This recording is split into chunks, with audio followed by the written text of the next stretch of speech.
Hello guys! So naisipan ko mag-vlog ngayon.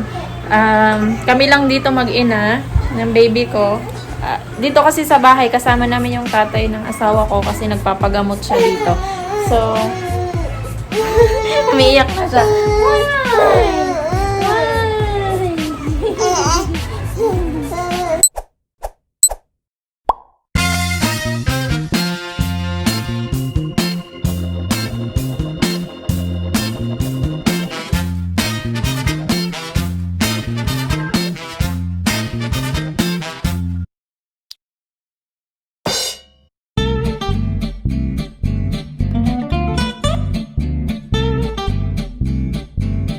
So, lalabas kami mag-ina. Although, sobrang init. Pero, kailangan ko mamalengke kasi padating na yung asawa ko maybe in 3 hours. So, magluluto pa ako. So, yan guys. Pag wala yung tatay ng asawa ko, dito kami natutulog sa sala. Kasi may TV. Sa kwarto kasi namin lang malagyan ng TV kasi maliit lang. So, ayun. Yung bahay namin parang studio type lang. So, may 2 kwarto, may 2 banyo. Hindi ko mapakita sa ngayon kasi madumi. Hindi pa ako nakakapaglinis. So, yun guys. Sama namin kayo paglabas namin. Pinatulog ko muna yung anak ko kasi mainit na yung ulo niya. Umiiyak na siya. Sobrang antok niya na. So, yun nga. Lalabas muna kami para mag-grocery. At magbabayad din ako ng bills.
So, yun guys, malapit lang yung groceryhan dito. Malapit lang sa bahay, kaya lakarin ko lang.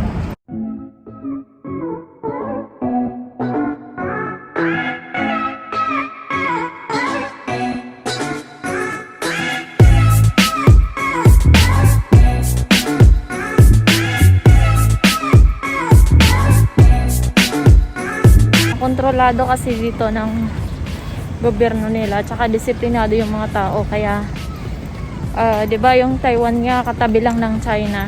So sa Taiwan ay nagkaroon lang ng 400 cases ng coronavirus. Tapos as of now, yung pasyente na lang is nasa 40. So lahat naka-recovered. So siguro isang digit lang yung namatay. Ganun ka-effective yung implementation ng gobyerno nila. So nandito ako ngayon sa 7-Eleven.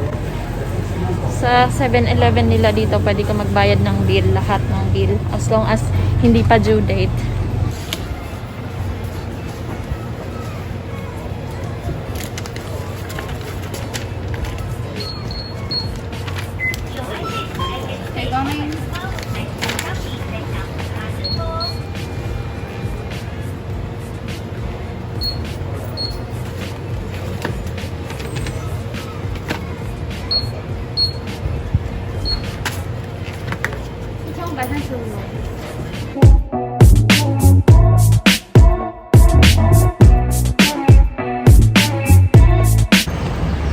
So, papunta na ako ngayon sa grocery store. Gising na yung baby ko. Diba? Sarap ng buhay. Sarap ng buhay na. Taas pa. Ay! Bakit gising na ikaw? Bakit gising na? Bakit gising na? Oh, snabish.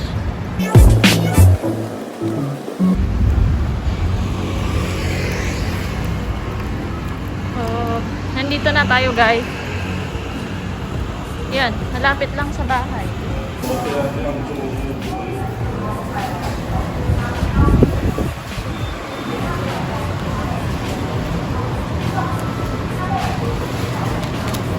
Hindi tayo makakapagdala ng cart at hindi ko na alam kung paano ito tulak.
Tatapusin ko na yung pamimili ko kasi hindi na masaya si Zara.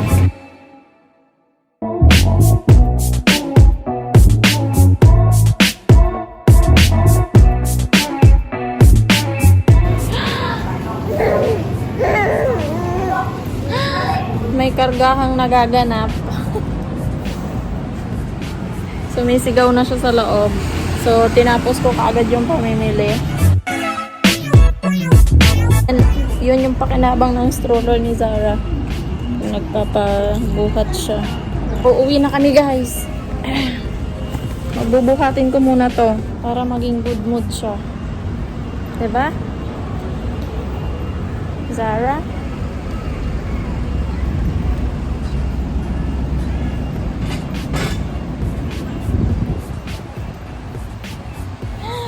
Diba? Masaya? Masaya siya. Masaya, diba? Nako, napagloloko tayo eh. Naglolokohan tayo, diba? Diba? Nako.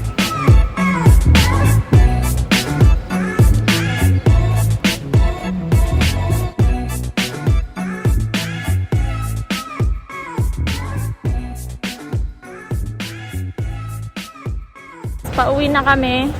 Mag-ina. So, mamaya pagdating ko sa bahay, magluluto na ako.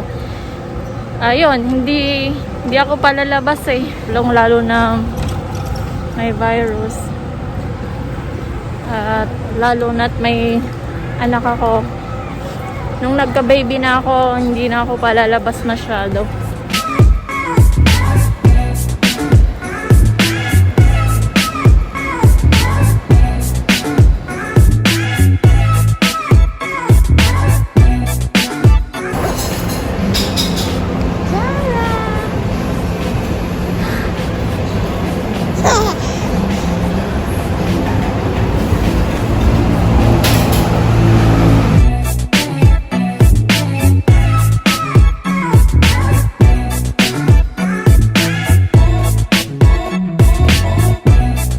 Guys, dito na kami sa bahay. Magsisimula na ako magluto kasi in 1 hour dadating na yung asawa ko. Maglilinis muna ako ng bahay and then luto and yeah, that's it. It's 4:22. So, lulutuan ko yung asawa ko ng sweet and sour shrimp. May Medyo maliliit lang yung shrimp na nakuha ko. Kasi ayaw niyang magbalat. So, tamad magbalat. Kaya, maliliit lang yung available na walang balat. Kaya, ito na lang lulutuin ko. So, hindi mapili sa pagkain yung asawa ko. Kaya, kahit ano, hindi siya mapili na kahit Filipino foods kinakain niya. Gustong-gusto niya actually yung Filipino foods. Pag nandito yung tatay niya, niluluto namin ay laging Pakistani food. Pero dahil nandun siya sa isa niyang anak, so Filipino food naman kami ngayon.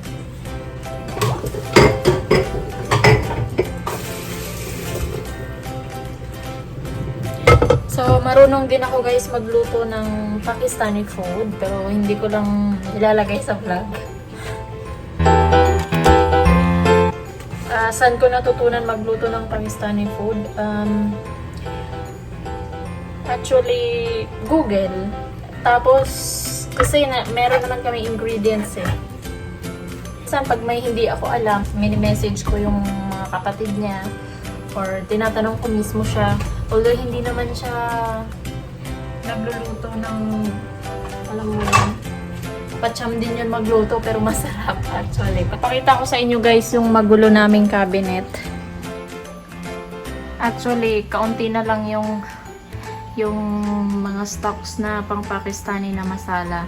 So, itong part na to, akin siya. So, may nakahalo dito. Yung part na yan, sa kanila yan. Yung mga masala nila, ito sa akin.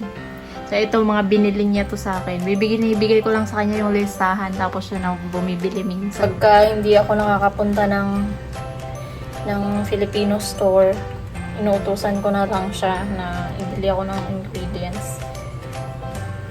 Kasi guys, kung papipiliin mo siya ng Taiwanese food or Filipino food, mas pipiliin niya yung Filipino foods.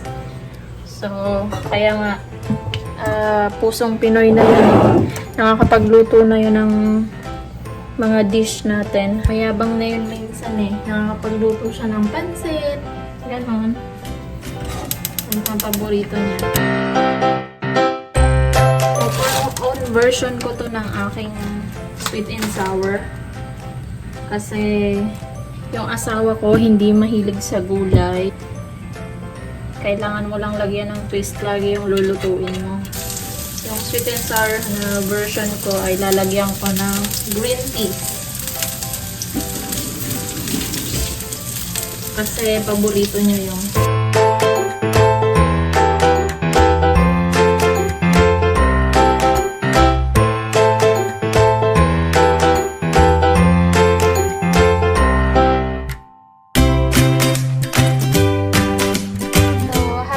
paluto yung niluluto ko. Kwentuhan ko muna kayo about myself. So, ano bang ginagawa ko aside from taking care of Zara at sa asawa ko? Meron po akong dalawang online business.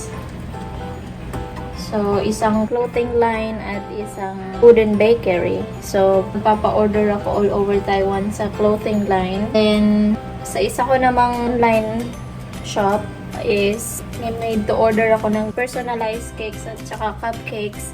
And then, mga birthday parties na mga nagpapaluto sila, ganun. Medyo naboboard ako. So, nag-online shop ako. And then, yun, napaka-supportive ng asawa ko. Nag-try naman ako mag-apply ng trabaho dito. Nagkaroon ako ng mga ilang interviews din. So, online ako nag-a-apply.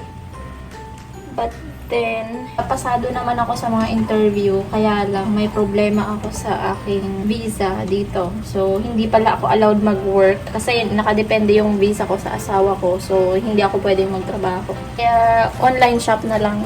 So, ano ba ako bago ako pumunta dito sa Taiwan? Nakapagtapos po ako ng 4 na taong kurso as food technologist. And then, nagtrabaho po ako sa Pinas Siguro nakailang company din ako. Lahat sila nasa food establishments. Then, siguro nagsimula ako magtrabaho 2011. Na-deploy ako sa Palawan. For 3 years, nagtrabaho din ako doon.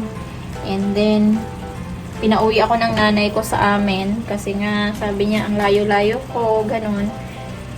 So, mag-isa lang po akong anak na babae. 3 kaming magkakapatid. Hanggat namin ang pangalawa kong kapatid is 10 years.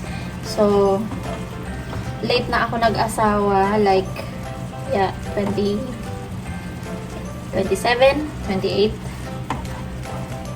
Yun, 28 na ako siguro nag-asawa. And umuwi ako sa amin para doon na lang ako magtrabaho. So, nagtrabaho ako as manager ng isang fast food chain. And then, later on, hindi ako contented. Pangarap ko talaga makapunta ng ibang bansa. So, nag-apply ako online while naka-duty.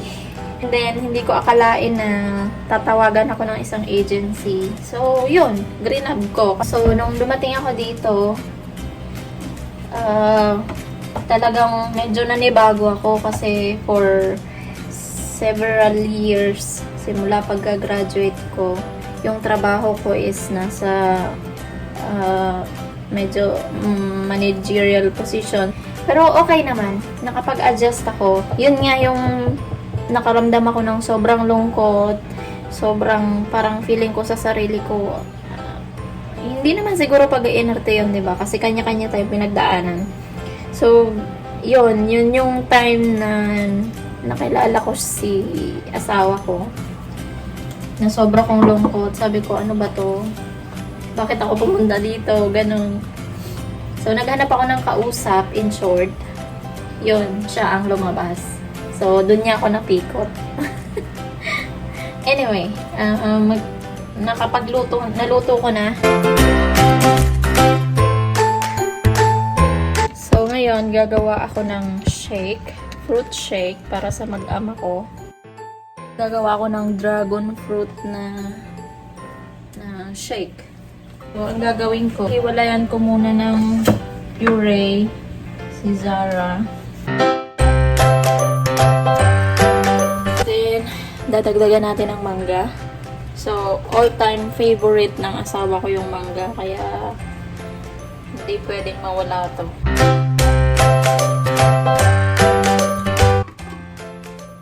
So, ipo-puree ko na to para mahiwalayan ko na ng pagkain sa Zara.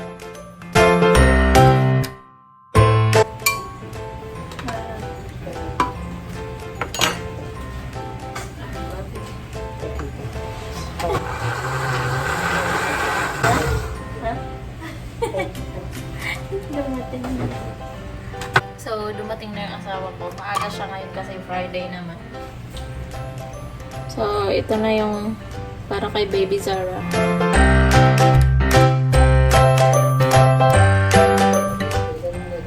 I will not put sugar.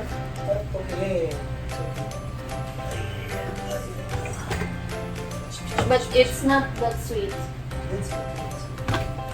It's pure dragon fruit and mango.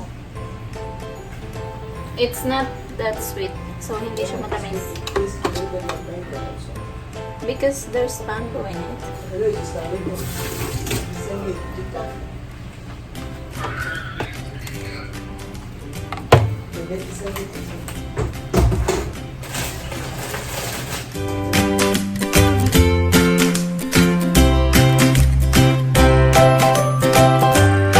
Say hello. So, kakain na kami, guys. Dito kami sa sahig kumakain, 'di ba? Pakistani style. May mga mesa pero hindi kami kumakain dyan. So, that's all for today. Bye-bye!